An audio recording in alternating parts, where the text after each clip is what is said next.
This is another podcast from Alpha Business Media. Welcome back to the Deep Dive. This is where we roll up our sleeves, dive into the sources you share with us. We pull out those essential nuggets, the surprising facts, the key insights, all to get you informed fast. Today, we're tackling a really critical topic, strategic alliances for businesses operating in Nepal.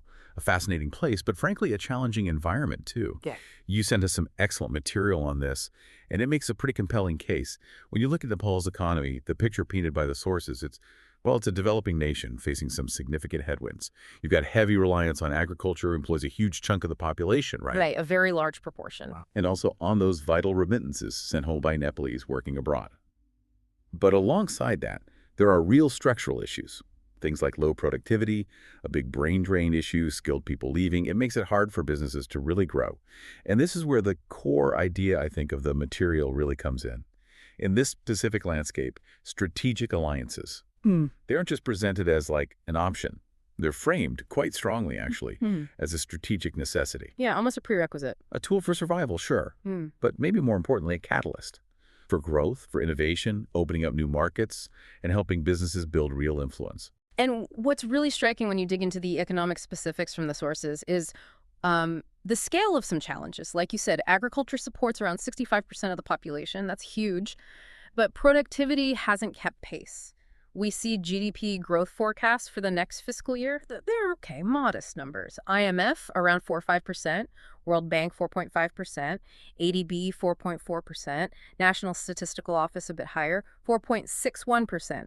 So growth is happening, yeah, but it's mainly driven by services and hydropower, agriculture.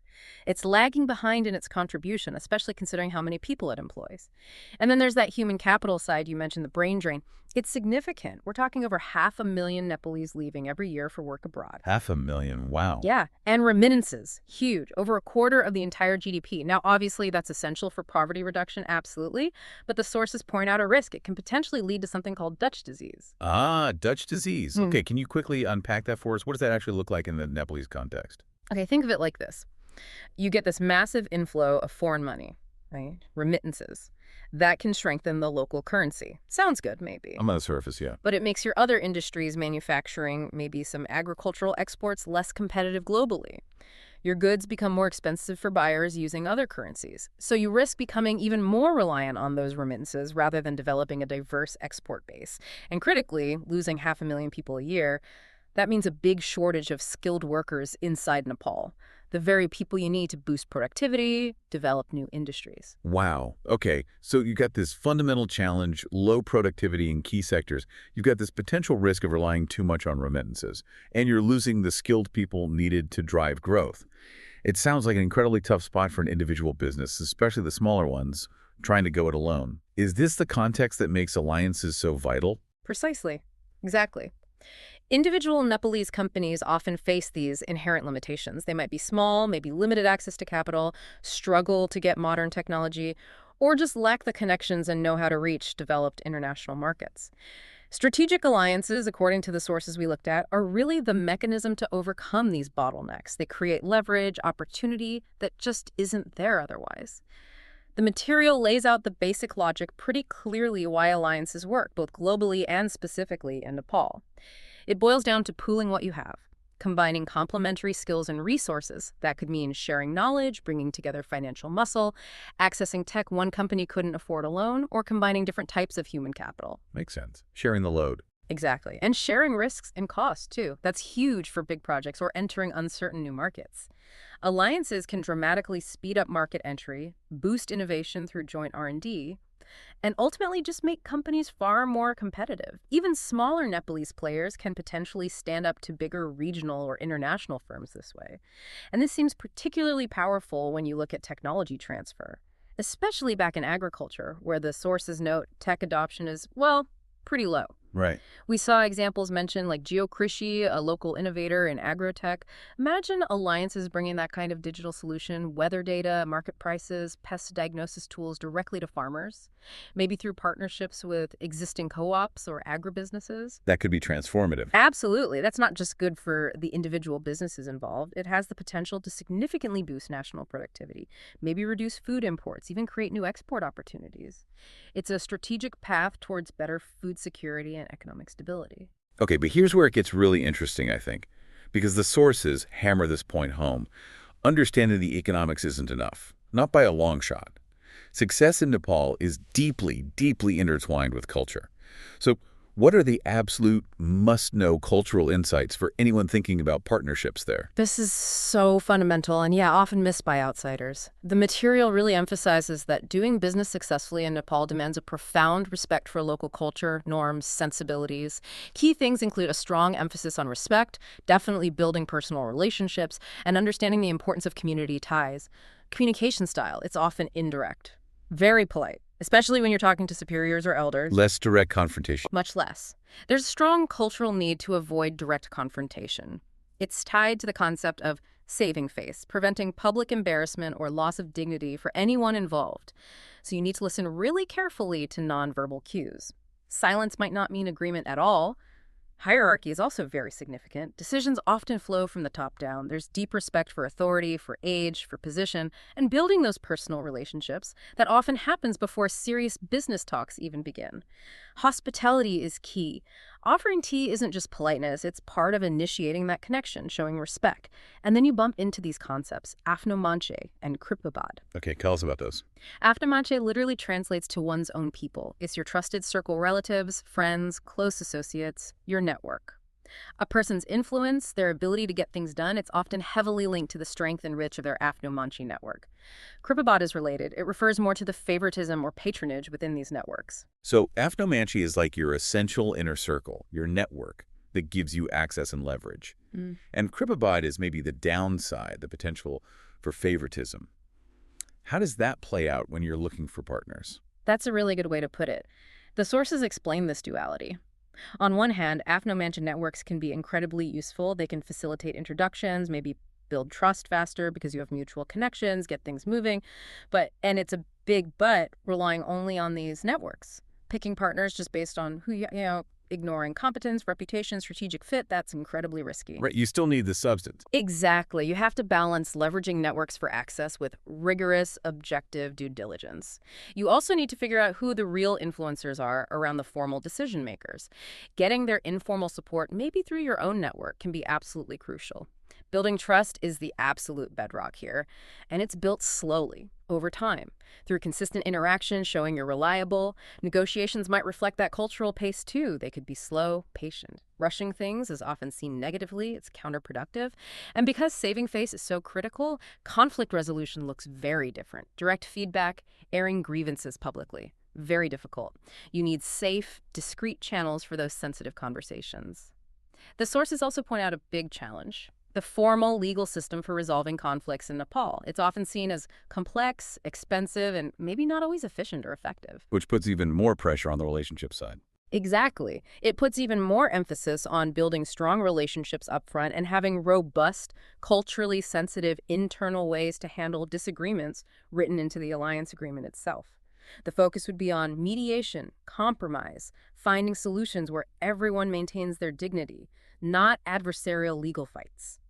Okay, so understanding the cultural landscape especially, that interplay between formal processes and these informal networks like Afnomanchi is absolutely foundational. But how do you then translate that into actually finding and vetting a reliable partner in this unique environment? What are the practical steps? Yeah, you absolutely have to go beyond just the numbers, beyond the financial statements. The sources highlight non-financial factors as really critical indicators. A company's reliability, their customer focus, these things suggest they'll be a good partner. They mentioned the Papatani supermarket example. Yes, financials matter, but their customer loyalty comes from understanding needs, quality management, staff responsiveness, how likely people are to recommend them. So looking at how they operate, how they treat customers. Exactly. Those things show operational excellence, adaptability. A company doing well there is likely more agile, responsive, trustworthy as a partner than one just chasing the bottom line.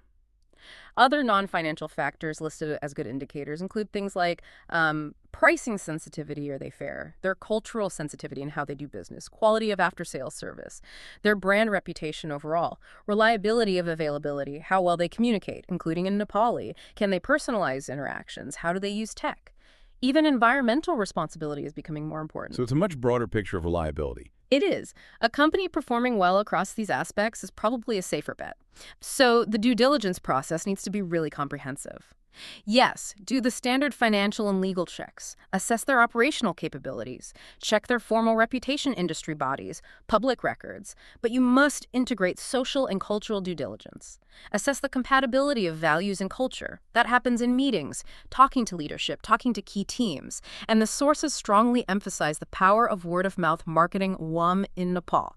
It's huge. People trust recommendations from their circle, friends, family, colleagues, much more than advertising sometimes. So informal channels are key for vetting too. Absolutely crucial. This social due diligence through informal networks is sometimes even more important than the formal checks. If a company, or maybe more importantly, its key executives, have a bad reputation in those informal circles known for breaking promises, being unethical, that's a massive red flag, regardless of their balance sheet.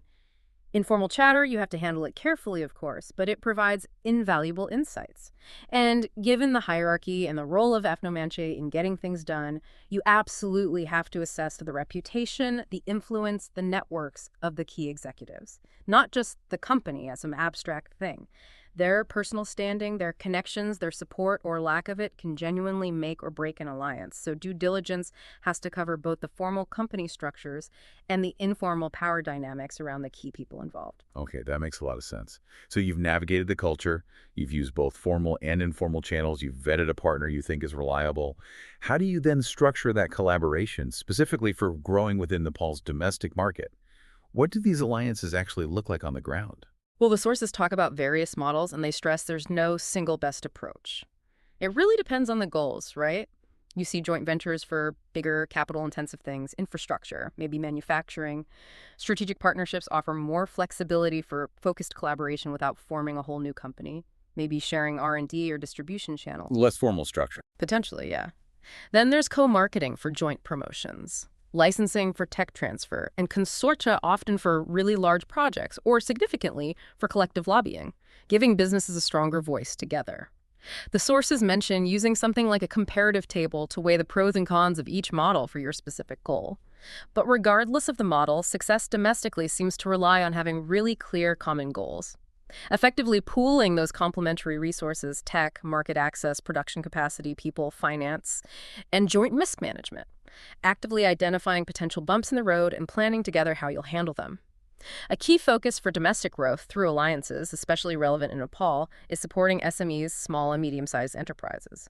They make up over 90% of firms, as you know, and often face huge limits, resources, funding, tech access. Right. Alliances could be a lifeline for them. Exactly. Vital for survival and maybe formalization, by allowing them to share costs for expensive but necessary tech. The Nest Nepal partnership with Zoho CRM was mentioned as a good example. An SME gets access to a modern CRM system through an alliance. That's powerful. Digital agriculture is another area highlighted as ripe for alliances. Sources point to apps like GeoKrishi, Kisan app, the Teleplant Doctor app, tools giving farmers weather data, market prices, advice, disease diagnosis. The real power comes when the tech startups developing these solutions team up with traditional agribusinesses or cooperatives, the ones who have the market reach, the local knowledge, the farmer trust. Combining the tech with the network. Precisely. GeoKrishi's collaborations with co-ops and municipalities are examples.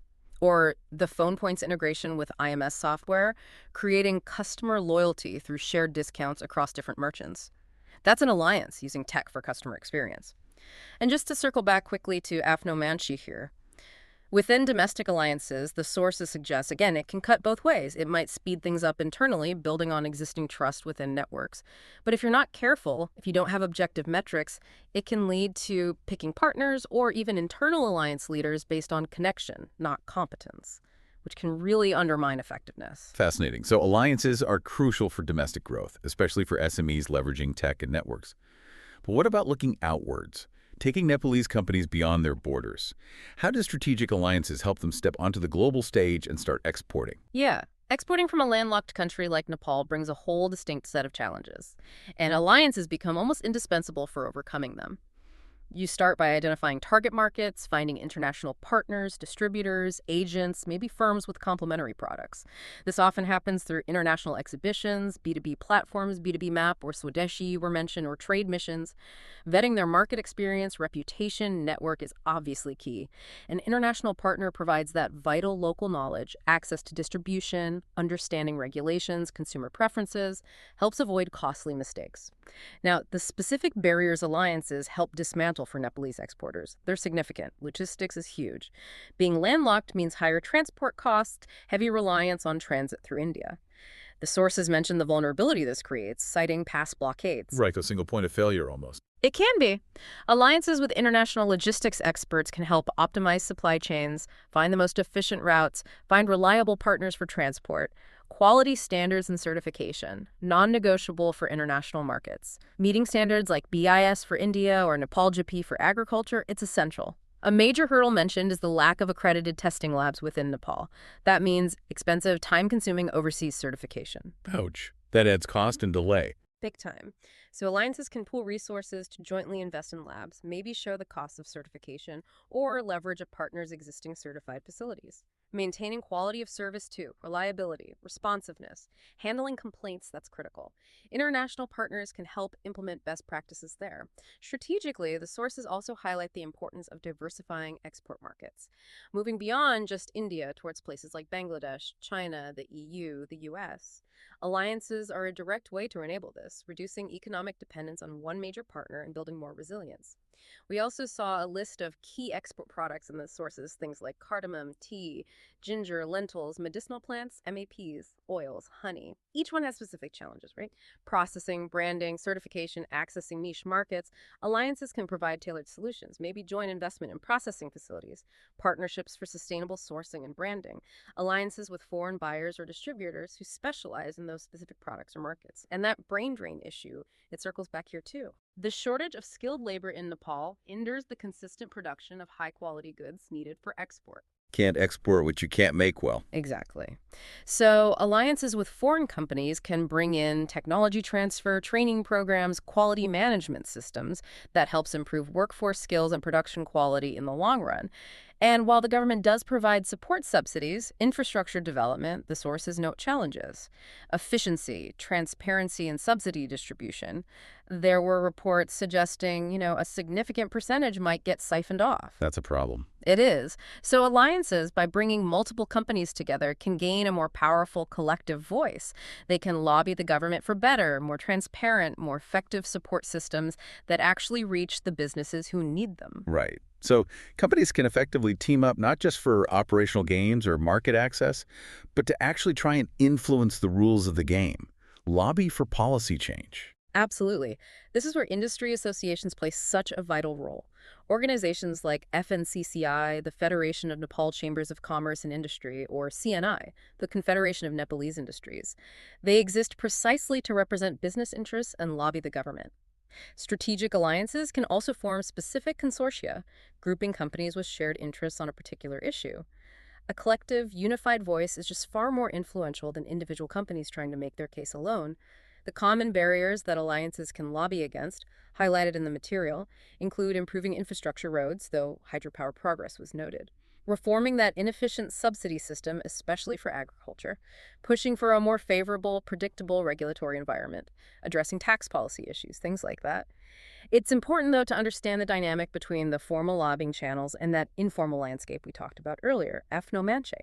The sources suggest that those networks likely play a significant informal role in the success or failure of lobbying efforts in Nepal. So it's navigating both formal and informal channels again. It seems so. It creates this pragmatic reality where effective advocacy might involve both well-reasoned, data-driven formal proposals and skillful use of informal connections. It's navigating that tension between merit-based policy and leveraging existing relationships, ideally ethically. The strategies for interacting effectively with government agencies, according to the sources, prepare solid, data-backed proposals, Use official channels, definitely, but also respect the cultural aspects, hierarchy, personal contacts. Maybe use information support media, public opinion to build awareness, and focus on building long-term constructive relationships, not adversarial ones. The government has indicated openness to working with the private sector, but political instability means businesses probably need to be proactive, consolidated through alliances, and offer practical, workable solutions. This is clearly such a complex environment. So many layers: economic, cultural, formal, informal, domestic, global. So what's the ultimate key? The secret sauce, maybe, to actually building and maintaining successful strategic alliances that last and thrive in this unique Nepali context. The sources are very clear on this. The absolute foundation seems to rest on three core pillars: clear communication, transparency, and mutual respect. Open exchange of information is just essential. Transparency, maybe even leaning towards open book management principles where appropriate, so partners understand each other's performance, is crucial. And there has to be deep, genuine respect for each other's business culture, values, ways of working. But in Nepal, the material really emphasizes that the soft aspects, they're often even more critical than the formal legal contract. Really, more important than the legal agreement. Often, yes. Building and maintaining strong personal relationships, cultivating deep trust, being constantly mindful of preserving face, avoiding causing embarrassment for anyone. These are often the glue that hold alliances together, sometimes more effectively than the legal document. So, investing significant time and effort in building those personal connections and developing cultural intelligence in the managers involved, it's non-negotiable. If trust breaks down or face is lost, the formal agreement might just become irrelevant. Effective management structures are also necessary, of course. Having joint governing bodies like a steering committee, clearly defined role and responsibilities, agreed upon procedures for making decisions, monitoring progress, reporting back, that provides the necessary formal framework. And linking back to the cultural challenges, conflict resolution mechanisms really have to be adapted. Given the perceived issues with formal legal processes, the focus should heavily be on informal methods first: negotiation, mediation, compromise. These methods are seen as allowing parties to maintain dignity, preserve the relationship. Using trusted, neutral third-party mediators can be highly effective. Legal action as a last resort. Truly a last resort. Interestingly, those AFNO-matching networks, sometimes they can act as an informal accountability layer, though you always have to be aware of potential bias there. And finally, successful alliances need continuous evaluation and adaptation. The market shifts, challenges pop up. The alliance needs to be flexible enough to adjust strategies, operational plans, maybe even its structure. Given the resource constraints many SMEs face and the challenges with formal legal recourse, the sources suggest building in mechanisms for mutual support, helping each other out during tough times, is a sign of a really resilient alliance. This has been incredibly insightful. It really feels like strategic alliances in Nepal.